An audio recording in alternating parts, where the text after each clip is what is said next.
This is Revathi. Video చూస్తున్న వారికి likes, కామెంట్స్‌తో support చేస్తున్న వారికి thank you so much. Last ఎపిసోడ్‌లో శక్తి తను పడ్డ కష్టాలు, అలాగే వాళ్ళ అమ్మగారి గురించి కూడా చెప్తుంది కదా! ఆ తర్వాత నుంచి స్టోరీ కంటిన్యూషన్. 'ఓ ప్రేమ ఓ పగ' ఎపిసోడ్ నంబర్ 195. ఇన్ని బాధలు నీ మనసులో పెట్టుకొని మాకు ఎవ్వరికీ చెప్పకుండా ఉన్నావేంటమ్మా? అని అడుగుతుంది రాజశ్రీ. చిన్నతనం నుండి ఈ బాధలు, కష్టాలు అనుభవించడం నాకు మామూలే ఆంటీ అని చెప్తుంది శక్తి కన్నీటి తడితో. మరి ఆ చంద్రమౌళి హాస్పిటల్‌కొచ్చి మీ అమ్మగారిని చూస్తుంటాడా? అని అడుగుతుంది శ్రావణి. అతను ఏ రోజు హాస్పిటల్‌కొచ్చి మా అమ్మని చూడటం నాకు తెలీదు. అసలు నా జ్ఞాపకం ఎరిగినప్పుడు మా అమ్మ చంద్రమౌళి ఇంట్లోనే ఓ రూమ్‌లో ఉండేది. వాళ్ళు అమ్మని కూడా బాధపెట్టేవాళ్ళు.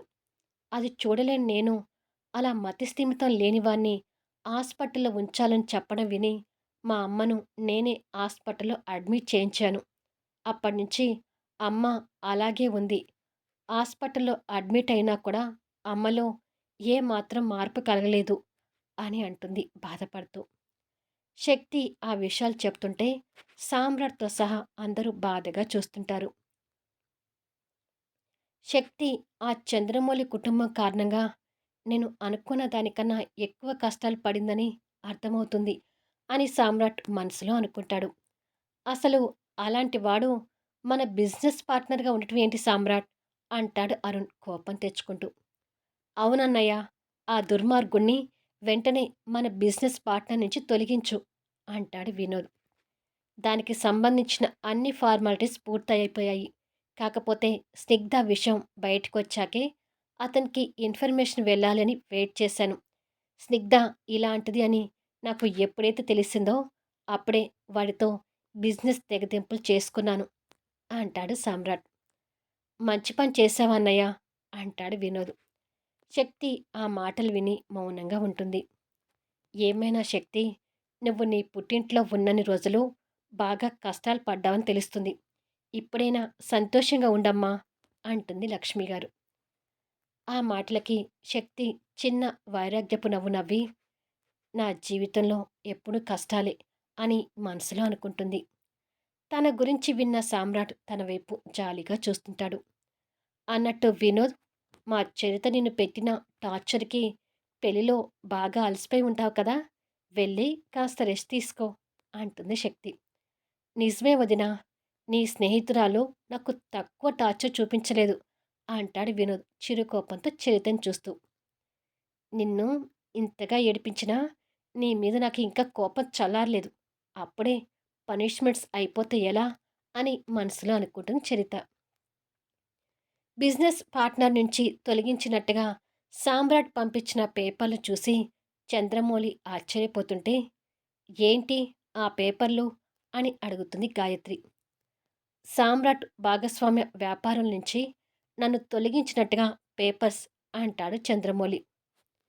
మీ గొంతు నొక్కి చంపాలనుకున్న మనిషి మిమ్మల్ని బిజినెస్ పార్ట్నర్ నుంచి తొలగించడం పెద్ద ఆశ్చర్యపోయే విషయం కాదులేండి అంటుంది గాయత్రి. ఇంతకీ స్నిగ్ధ ఎక్కడా అని అడుగుతాడు. అది రూమ్‌లో నీలాంబరిలాగా కూర్చొని బయటికి రావడం లేదు అంటుంది గాయత్రి. చూద్దాం పద అని చెప్పి ఇద్దరూ ఆ రూమ్‌లోకి వెళ్ళేసరికి కోపంగా ఉన్న స్నిగ్ధ చైర్‌లో కూర్చొని ఊగుతూ పెళ్లిలో జరిగిన అవమానాన్ని గుర్తు తెచ్చుకుంటూ ఉంటుంది. ఇలా ఎంతసేపని కూర్చుంటావు అని అడుగుతాడు చంద్రమౌళి. ఆ సామ్రాట్ అందరి ముందు నా పరువు ఇలా తీస్తాడని నేను అస్సలు అనుకోలేదు నాన్న అంటుంది స్నిగ్ధ పగతో నిండిన కళ్ళతో. పోయింది నీ పరువు కాదు, మన పరువు. ఇంతకుముందు ఎమ్మెల్యే పెళ్ళాంగా బయట గొప్పగా తిరిగేదాన్ని. ఇప్పుడు నా మొహం బయట చూపించుకోవాలంటే సిగ్గుగా ఉంది. బరి తెగించిన తిరుగులు వద్దు అంటే విన్నావా? ఇప్పుడు చూసావా ఎంతవరకు వచ్చిందో అంటుంది గాయత్రి. అమ్మా ప్లీజ్, నేనసలే మెంటలెక్కి ఉన్నాను. నన్ను ఇంకాస్త రెచ్చగొట్టకు అని. ఎలాగైనా నేను ఆ సామ్రాట్ మీద పగ తీర్చుకోవాలి నాన్నా. సామ్రాట్‌కి గట్టి శత్రువులు ఎవరున్నారో చెప్పు అంటుంది. తలని గోడకు కొట్టుకొని కోమాలోకి పోయి వచ్చాక మైండ్ దొబ్బిందా ఏంటి? సామ్రాట్‌కి బద్ధశత్రువు భరత్. ఆ విషయం మర్చిపోయావా? అంటుంది గాయత్రి. యెస్. నిజంగానే నేను భరత్ సంగతి మర్చిపోయాను అంటుంది స్నిగ్ధ. సామ్రాట్ రూమ్‌లో ఒంటరిగా కూర్చొని శక్తి చెప్పిన మాటల్ని గుర్తు తెచ్చుకుంటూ, చంద్రమౌళి ఇలాంటి వాడు అని నాకు ముందే తెలిసి ఉండాల్సింది. వాడి బుద్ధేంటో కరెక్ట్‌గా తెలియక ఇన్నాళ్ళు బిజినెస్ పార్ట్నర్‌గా పెట్టుకున్నాను. పైగా వాడు చెప్పిన మాటలు విని అనవసరంగా శక్తిని అనుమానించాను అని అనుకుంటూ ఉండగా, సామ్రాట్ అంటూ రాజశ్రీ అక్కడికొస్తుంది. ఏంటమ్మా అంటూ సోఫా మీద నుంచి లేస్తాడు. వినోద్‌కి, చరితకి ఇవాళే శోభనం కూడా జరిపిద్దామని నేను, లక్ష్మి గారు అనుకున్నాము. అరుణ్, శ్రావణి వెళ్ళి పూలు తీసుకొచ్చారు. ఆల్రెడీ శక్తి రూములో బెడ్‌ని డెకరేట్ చేస్తుంది. తనకి సహాయంగా నువ్వు కూడా వెళ్ళి బెడ్‌ని డెకరేట్ చెయ్యి అంటుంది. సరేనమ్మా, ఇప్పుడే వెళ్తాను అంటూ నవ్వుతూ వెళ్తాడు. వెళ్తున్న కొడుకుని చూస్తూ సామ్రాట్ శక్తి కూడా త్వరలో కలిసిపోతే బాగుండు అని అనుకొని రాజశ్రీ గారు బాధపడుతుంటారు. సామ్రాట్ వెళ్ళేసరికి శక్తి మల్లెపూలతో బెడ్ మీద డెకరేట్ చేస్తూ కనిపిస్తుంటే, నేను కూడా నీకు సహాయం చేయటానికి వచ్చాను అంటాడు సామ్రాట్. సహాయం చేయడానికొచ్చావా? చెడగొట్టడానికొచ్చావా? అని అడుగుతుంది బెడ్ డెకరేట్ చేస్తూ. అప్పుడే బెడ్ మీద సగం లవ్ సింబల్‌ని డెకరేట్ చేసి కనిపిస్తుంది. సామ్రాట్ దగ్గరకొచ్చి హాఫ్ లవ్ సింబల్‌ని మొత్తం చెరిపేస్తాడు. అది చూసి ఆశ్చర్యపోతూ, "ఏయ్! మెంటలా నీకు? ఏంటి అలా పాడు చేశావు?" అని అడుగుతుంది. మరి నేను బుద్ధిగా సహాయం చేయటానికి వచ్చాను అంటే, నువ్వు వెటకారంగా మాట్లాడావు. అందుకే నేను కూడా ఇలా వెటకారంగా చేశాను అంటాడు. ఛ! ఇప్పుడు పాడు చేసిందంతా డెకరేట్ చెయ్యి అంటుంది కోపంగా. తన కోపాన్ని చూసి సామ్రాట్ తన పక్కకొచ్చి కూర్చొని, ఇద్దరం కలిసి లవ్ సింబల్ డెకరేట్ చేద్దాం. అందుకే నువ్వు చేసిన హాఫ్ సింబల్‌ని చెరిపేశాను అంటాడు. పెద్ద గొప్ప పని చేశావులే అంటుంది శక్తి కోపంతో. నన్ను నువ్వు ఎప్పుడు మెచ్చుకున్నావులే అంటూ తన తల ఢీకొట్టి ఇద్దరూ అలా చిరుబుర్రులాడుతూనే బెడ్ డెకరేట్ చేస్తుంటారు. చరిత కారిడార్లో నిలబడి ఫోన్లో ఏదో చూస్తుంటే వినోద్ అక్కడ ఎవరూ లేకపోవడం చూసి తన దగ్గరికొచ్చి తన బుగ్గన ముద్దు పెడతాడు. సడన్‌గా అలా ముద్దు పెట్టేసరికి షాక్ అవుతూ వినోద్ వైపు చూస్తుంటుంది. వినోద్ నవ్వుతూ తనకి కన్ను కొడతాడు. వినోద్ వేషాలకి తనకి పీకల దాకా కోపం వస్తుంటే ఆ కోపాన్ని అణుచుకుంటూ పైకి సిగ్గు నటిస్తూ ముసిముసిగా నవ్వుతుంటుంది. ఓ, నువ్వు నవ్వుతుంటే నీకు నా మీద కోపం పోయినట్టే కదా అని అడుగుతాడు సంబరపడుతూ. భర్త మీద కోపాన్ని ఇంకా ఎంతసేపని ఉంచుకోను అంటూ నటిస్తుంటుంది. Thank you so much. నువ్వు ఎంత మంచిదానివో అంటూ తన బుగ్గ నొక్కుతాడు. అవునవును. నేను ఎంత మంచిదాన్నో ఇవాళ రాత్రికి బాగా తెలుస్తుందిలే అని మనసులో అనుకొని పైకి మాత్రం నవ్వుని సింగారించుకుంటుంది. ఆ నవ్వు చూసి వినోద్ గాలిలో తేలిపోతూ, ఇవాళ రాత్రికి మన శోభనం అంట. అక్క, బావ వెళ్ళి మన కోసం పూలు తీసుకునొస్తే అన్నయ్య, వదిన మన కోసం బెడ్ డెకరేట్ చేస్తున్నారు. ఆ సిగ్గుని మన శోభనానికి కాస్త దాచిపెట్టుకో అంటాడు సంతోషపడుతూ. ఆ మాటలకి కోపంగా పళ్ళనూరుతూనే పైకి సిగ్గు నటిస్తూ, పో వినోద్ అంటూ దూరం జరుగుతుంది. పోవడం కాదు, ఇక రావడమే అంటూ తనకి దగ్గరగా జరుగుతాడు. దగ్గరికొస్తున్న వినోద్‌ని సిగ్గు నటిస్తూ చూస్తూ, మన శోభనానికి ఇంకా కొన్ని గంటలు టైముంది. అప్పటిదాకా దూరంగా ఉండు అంటూ దూరం జరిగింది. శోభనానికి టైముండొచ్చు. కానీ ముద్దు పెట్టుకోడానికి ఎలాంటి టైం అవసరం లేదు కదా! అంటూ తనకి ఇంకా దగ్గరగా జరుగుతాడు. చరిత దూరం జరుగుతూ, ఆల్రెడీ నా బుగ్గ మీద ముద్దు పెట్టావు కదా! అని అంటుంది. పెట్టింది బుగ్గ మీదే కదా! పెదవుల మీద కాదు కదా! అంటూ తన చేయి పట్టుకొని మీదకి గుంజుకుంటాడు. అయ్యో! వినోద్, ఏంటి నీ తొందర? అంటుంది చరిత. వినోద్ హస్కీగా వేలుతో తన మొహం మీద రాస్తూ, నిజంగానే తొందరగా ఉన్నాను. నువ్వు నా భార్యవయ్యేసరికి అస్సలు ఆగటం లేదు తెలుసా? అంటూ ఆ వేలుని తన పెదవుల దగ్గరికి తీసుకొచ్చి కింద పెదవి మీద రాస్తుంటాడు. కోపంలో ఉన్న చరిత ఆ వేలిని కసుక్కున కొరుకుతుంది. అబ్బా! అంటూ సైలెంట్‌గా అరుస్తుంటే, ఇంకా ఇక్కడ గట్టిగా కేకలు పెడతాడేమోనని వదిలేస్తుంది. ఏంటి అలా కొరికావు?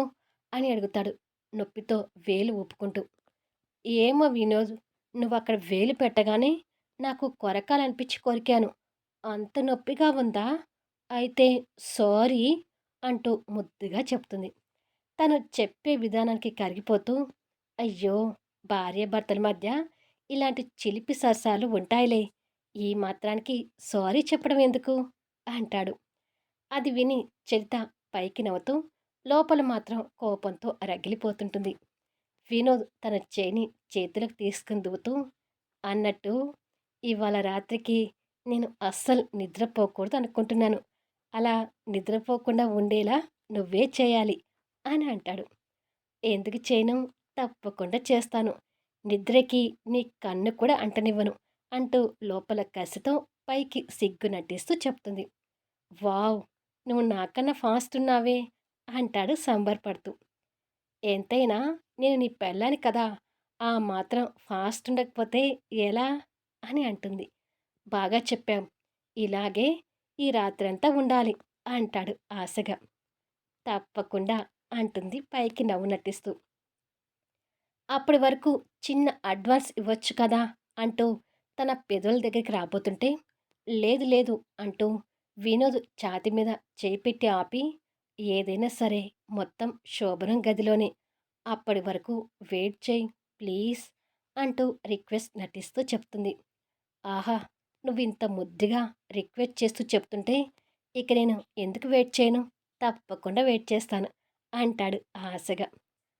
అలా వినోద్ శోభన గురించి ఆశపడుతుంటే, లోపల రూమ్‌లో శక్తితో పాటు సామ్రాట్ ఎదురెదురుగా కూర్చొని బెడ్‌ని డెకరేట్ చేస్తూ, పాపం మా తమ్ముడు ఏదో ఆశపడుతున్నాడు గానీ, ఇవాళ రాత్రికి వాడి శోభనం జరుగుతుందనే నమ్మకం నాకు అస్సలు లేదు అంటాడు.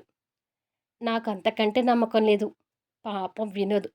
చరిత చేతిలో ఇవాళ రాత్రికి వినోద్ పరిస్థితి ఏంటో నాకర్థం కావట్లేదు అంటుంది శక్తి. మా అమ్మేదేమో ఆశకి వాళ్ళ శోభనానికి ఏర్పాట్లు చేస్తుంది అంటాడు సామ్రాట్. అవును. ఆ అత్తయ్య గారి మాటని కాదనలేకే నేను కూడా డెకరేషన్‌కి ఒప్పుకున్నాను అని చెప్తుంది శక్తి.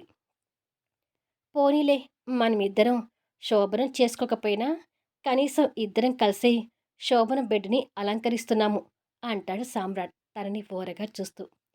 ఆ ఆ మాటలకి శక్తి కోపం తెచ్చుకొని మింగేస్తున్నట్టుగా చూస్తుంటే సామ్రాట్ పక్కన ప్లేట్లో ఉన్న మల్లెపూలు గుప్పెడ చేత పట్టుకొని తన మీదకి చల్లుతాడు. ఏయ్ అంటూ మీద పడిన పూలు దులుపుకొని నీకు బాగా ఎక్కువవుతుంది కదా అంటుంది. అవును బాగా అంటూ నవ్వుతూ కన్ను గీటుతాడు. దాంతో శక్తి చురుగ్గా చూస్తూ పక్కనే ఉన్న ఫ్లవర్ వాజ్ తీసి దాన్ని సామ్రాట్ మీదకి విసురుతుంది. ఆ ఫ్లవర్ వాజ్ నుండి సామ్రాట్ తెలివిగా ఒంగోని తప్పుకుంటే సామ్రాట్ మీద నుండి ఆ ఫ్లవర్ వాజ్ గాలిలో ఎగురుతూ వెళ్ళి అప్పుడే లోపలికి వస్తున్న అరుణ్ నుదుటికి తగిలి అబ్బా అంటూ అరుస్తాడు. అయ్యో అని శక్తి కంగారుగా అనుకుంటే నాకేం తెలీదు బావా, నీ చెల్లెలే విసిరేసింది అంటాడు సామ్రాట్. శక్తి లేచి నేను విసిరింది నీకు కాదన్నయ్య, ఈ హీరోకి. ఇతనికి విసిరేస్తే ఇతను తెలివిగా తప్పించుకునేసరికి అది నీకొచ్చి తగిలింది అంటుంది. ఇంకా నయం ఇద్దరు కలిసి నా తల పగలకొట్టలేదు. వామ్మో! మీరిద్దరూ ఒక దగ్గర ఉన్నప్పుడు నేను రాకపోవడం చాలా బెటరేమో అంటాడు అరుణ్. ఈ శక్తి రౌడీలా బిహేవ్ చేస్తుందని ఎవరనుకుంటారులే బావా అంటాడు సామ్రాట్. నేను ఈ కళకి రౌడీలా కనిపిస్తున్నానా అంటూ శక్తి పవిట కొంగుని నడుముకి దోపుకొని కోపంగా సామ్రాట్ మీదకి రాబోతుంటే ఇప్పుడు కరెక్ట్గా రౌడీలాగే కనిపిస్తున్నావు అంటూ టీచ్ చేస్తాడు సామ్రాట్. నిన్ను అంటూ కోపంగా ఇంకా ముందుకు రాబోతుంటే అమ్మో ఇప్పుడు మీరు ఇద్దరు యుద్ధం మొదలు పెట్టకండి. అమ్మ శక్తి చరితని రెడీ చేయాలంట. అత్తయ్య గారు రమ్మంటున్నారు. ముందు నువ్వు వెళ్ళు అంటాడు అరుణ్. మీ పెద్ద బామర్దిని ఒళ్ళు దగ్గర పెట్టుకోమని చెప్పండి అన్నయ్య అంటూ సామ్రాట్ని కోపంగా తిడుతూ అక్కడి నుంచి వెళ్ళిపోతుంటుంది. ఏంటి సామ్రాట్ ఎప్పుడు శక్తితో గొడవ పడుతుంటావు అని అడుగుతాడు అరుణ్. తనతో ఇలా గొడవ పడుతుంటే సరదాగా ఉంటుందిలే కానీ త్వరగా రా, మిగిలిన ఈ బెడ్ని అలంకరిద్దాము అంటూ బావ బామర్దులు బెడ్ని అలంకరిస్తుంటారు. కొన్ని గంటలకి బెడ్ అందంగా డెకరేట్ అయ్యి శోభనం బెడ్ మీద కూర్చున్న పెళ్ళికొడుకు వినోద్ చరిత కోసం ఈగర్గా వెయిట్ చేస్తుంటాడు. తర్వాత ఏంటి అనేది నెక్స్ట్ అప్డేట్లో కలుద్దాం. శోభన రూమ్లో అంతగా ఎదురు చూస్తూ ఆశలతో ఉన్న వినోద్ చరిత నుంచి ఎలాంటి పరిస్థితి ఎదుర్కొంటాడు? స్నిగ్ధ అన్నట్టుగా భరత్ స్నిగ్ధతో చేతులు కలుపుతాడా? తెలియాలి అంటే ఆసక్తికరంగా సాగిపోయే కథా వీడియోస్ని మిస్ కాకుండా చూడండి.